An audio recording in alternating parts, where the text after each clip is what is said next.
behind me, I've got another 94 Toyota 4Runner, just so happened to be the same year as the one with the 3/4 swap. The plan with this one is to end up actually making it into a camping trailer.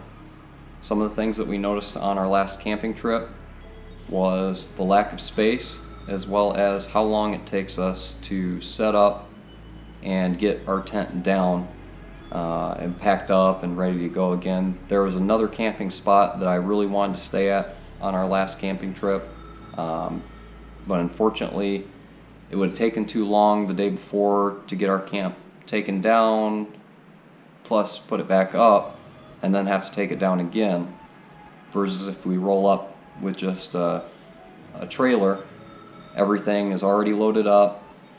If we do take anything out, we can just throw it in, head to the next spot. It's going to make it a lot easier when we start going on longer trips where we're traveling more and off of the road for a longer period of time. We're not going to be stuck at one central location. So I think this will definitely help out quite a bit. So far we have the thing completely stripped out. There's no headliner, there's no seats, anything that could possibly catch on fire. I will be retaining the back doors as well as the rear gate for access, and hopefully doing some storage with a sleeping platform on top of that. Still unsure how exactly I want to go about this, but we'll see how it goes. So far I have majority of the interior ripped out. I'm still deciding if I'm gonna retain the factory sunroof, trying to figure out how to move it back, because I am going to be cutting this thing about in half. Everything is pretty much cleared out. I don't want anything to be catching on fire or getting in the way while I'm trying to cut and weld.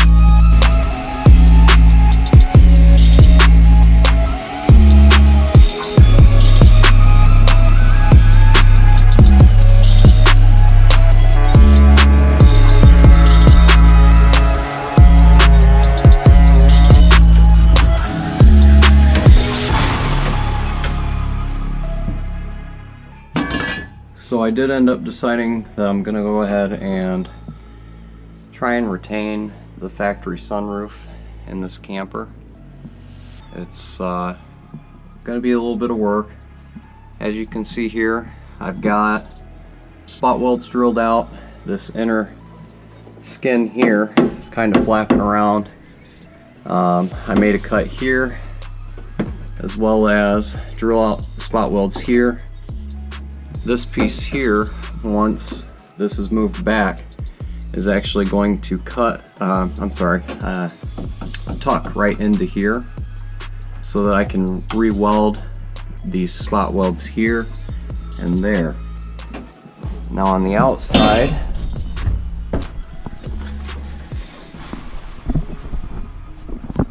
you can see I've got this gap cut out here. So this is going to end up sliding back to here, and we'll just get a butt weld ran all the way down. I will most likely end up welding a piece up under here with some spot welds throughout, so that as this slides back, and then right here is where it's all going to be cut out, but as this slides back and I weld this butt weld,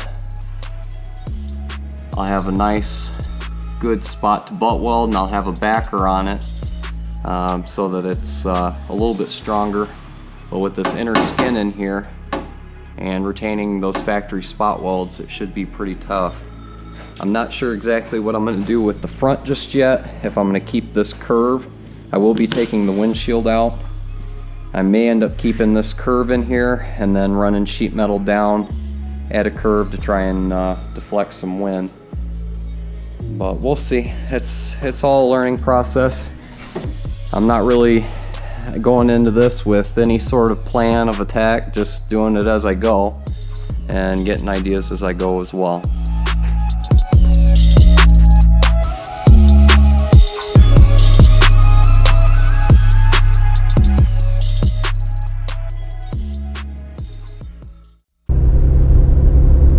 Everyone, we are on to day number 3 of our trailer build. Not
so we finally got something that looks like something. Got the roof cut, got where the windshield pillars are at cut. A little bit of a gap there. Still got some trimming to do. My measurements are not the greatest, admittedly, but it slid back into place really well, just like I wanted it to. Some trimming isn't going to be necessarily a big deal. Yeah, when I try to tell you how I feel, strange things happen to me. I lose my way. I don't know what to say. It's always like this, I know it. If I could only be some kind of poet, if I could have my way with words, if only for a day, I would tell you what I feel to know it, 'cause I would know just what to say. Alright, so I got everything set into place. Got my backers in. Everything is lining up pretty good. And then on the inside, you can see this is that strip that I did have hanging on before. I ended up taking it off and just putting it back in once I got to this point. As you can see here, I was able to drill out these spot welds and just tuck it right into there. Same thing on the other side. So it's not losing any of the structural integrity. And then these bolt holes here will be for the sunroof, and that's the factory holes. I just got to check and make sure everything lines up with these. It's got a bracket that'll help me with that to line everything up. So far so good. I am going to have to support the roof a little bit while I'm welding, make sure it doesn't warp it, but I think everything should be okay. If I was some kind of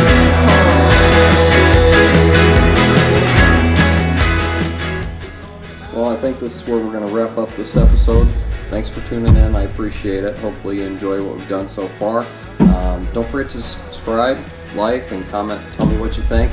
If you guys have any ideas of directions I should go for the trailer, I'd love to hear them. So thanks again. We'll see you guys next week.